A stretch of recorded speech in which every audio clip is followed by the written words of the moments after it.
이제 대선이 69일 앞으로 다가왔습니다. 시시각각 변하는 대선 현장 상황 전해드리는 대선 상황실 시작합니다. 키워드로 출발합니다. 사찰이냐 관행이냐. 오늘 대선 전국의 가장 뜨거운 이슈, 공수처의 통신자료 조회 논란입니다. 국민의힘이 소속 의원들의 공수처 통신기록 조회 현황을 매일매일 업데이트해서 발표하고 있는데 오늘 오전 9시 기준 84명입니다. 국민의힘 의원 80%를 조회한 겁니다. 공수처는 윤석열 후보와 배우자 김건희 씨 통신 자료도 조회한 걸로 나타났습니다. 대구를 방문 중인 윤 후보는 아침부터 SNS에 무릎을 꿇고 살기보다는 차라리 서서 죽겠다는 결기에 찬 메시지를 올렸습니다. 야당 대선 후보까지 사찰하는 문재명, 그러니까 문재인, 이재명 집권 세력에 맞춰서 정권 교체 투쟁에서 반드시 승리하겠다고 썼습니다. 기자간담회에선 불법 선거 개입이라며 비판 수위를 한층 높였습니다.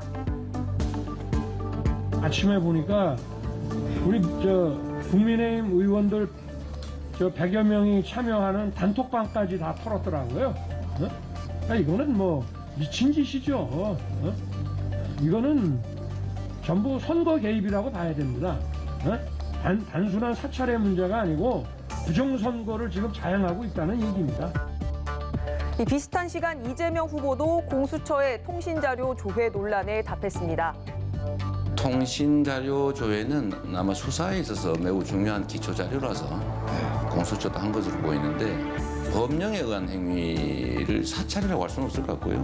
윤석열 검찰도 뭐 수십만 건을 했지만 그걸 누구도 사찰이라고 하지는 않죠. 지나친 통신자료 조회는 경계해야 하지만 공수처뿐 아니라 검찰도 통상적으로 해온 수사 관행이란 겁니다. 이 사찰이냐 관행이냐 팽팽하게 맞붙었는데 여기서 용어를 정리하고 넘어가 보겠습니다. 논란이 된 통신자료 조회는 이 수사기관이 휴대전화 번호 주인이 누군지 확인하기 위해서 하는 걸로 휴대전화 가입자 이름과 주소 그리고 주민번호 등이 제공이 됩니다. 윤석열 후보에 대한 자료 제공 내역을 보면 이렇게 공수처 요청으로 9월 23일 고객명, 주민번호, 이동전화번호, 주소 등이 제공돼 있다고 볼 수가 있습니다. 수사기관이 영장을 발부받아서 확보해야 하는 통화 내역에는 상대방 전화번호만 뜹니다. 누구랑 통화한 건지 파악하기 위해서 통신자료 조회를 하는 겁니다. 통신자료 조회엔 법원의 허가가 필요가 없고 이용자에게 알려야 할 의무도 없습니다. 직접 통신사나 포털업체에 자신에 대한 자료 제공이 있었는지 알려달라고 요청을 해야지만 1년치를 확인해 볼 수가 있습니다. 저희 정당팀 기자들도 이번 논란을 계기로 조회를 해보니 야당 담당 기자 위주로 공수처가 통신 자료 조회를 한 사실을 확인할 수가 있었습니다. 기자 통신 조회도 야당에 쏠려 있는 건 부인할 수 없는 사실입니다.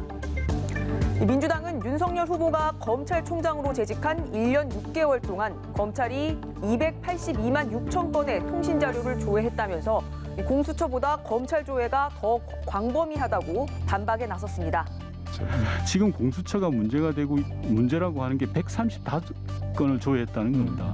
이 135건을 조회했다고 공수처 폐지 운운하시면 280만 건을 조회한 검찰은 공중분해해야 될 수준입니다. 예를 들어서 고발사주 의혹으로 김웅 의원이 조사를 받고 있어요, 지금. 그러면 김웅 의원이 사건 당시에 누구랑 통화를 했는지 조사하는 게 당연한 겁니다. 과기정통부는 매년 2차례 통신자료 및 통신사실 확인자료 제공 현황을 보도자료로 발표합니다. 이 통계에 근거한 얘기들입니다. 마침 지난 24일 상반기 통계가 발표가 됐습니다. 이 검찰이 상반기에 59만 7천 건의 통신 자료를 조회했고 작년 상반기엔 100만 3천 건 그리고 하반기 83만 8천 건을 조회했다고 돼 있습니다. 이 검찰이 이렇게 1년 6개월 동안 280만 건을 조회를 했는데 조직이 더 큰 경찰은 같은 기간 520만 건 가까이 조회를 한 거를 보실 수가 있습니다. 올해 상반기 통계만 보면 경찰 187만 8천 건, 검찰 59만 7천 건, 그리고 군 수사기관 등 기타 7만 건, 국정원 1만 5천 건, 그리고 여기 공수처가 있죠. 공수처 135건으로 총 256만 건, 그야말로 어마어마한 숫자입니다.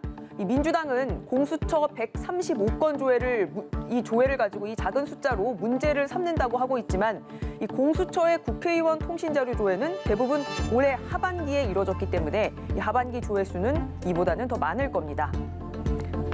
통신자료 조회에서 더 나간 게 통신사실자료 확인 조회입니다. 이를 통해선 휴대전화 가입자가 언제, 어디서, 누구와 연락했는지 확인할 수가 있습니다. 이 민감한 개인정보가 들어가 있는 만큼 자료를 확보하려면 법원에서 영장을 발부받아야 하고 자료 제공 사실을 반드시 본인에게 통지해줘야 합니다. 현재 논란이 되는 건 야당 정치인에 대한 통신사실 확인 자료 조회는 아닙니다. 또 공수처가 통신자료를 남발하듯 조회했다고 해서 곧장 특정인을 겨냥한 사찰로 단정짓기는 어렵다는 게 법조계 중론입니다. 다만 언론인들이 이렇게 무더기로 조회된 건 이례적이고 특히 이성윤 황제 조사를 보도한 기자의 통신 사실 확인 자료를 조회한 건 이 수사권 남용 아니냐는 지적이 나옵니다. 비판 보도의 취재원을 색출하기 위한 것일 수 있다는 겁니다.